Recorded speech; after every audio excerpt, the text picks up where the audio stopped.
สวัสดีครับกลับพบกับแซนดี้อีกหนึ่งครั้งนะครับวันนี้เรามาสู่นะครับสุดเขตชายแดนเลยนะครับนี่มีหลุมหลบภัยด้วยนะครับสำหรับคนที่ไม่เคยเห็นนะครับหลุมหลบภัยนะครับที่อำเภอกันทะลักข้างบ้านนี่นะครับเคยมีลูกปืนตกด้วยนะครับ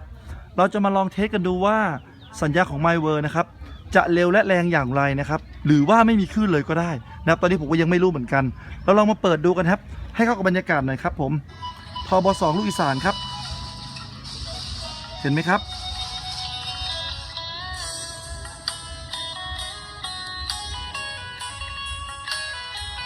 เป็นยังไงครับโอ้โหสัญญาณแรงมากเลยนะครับ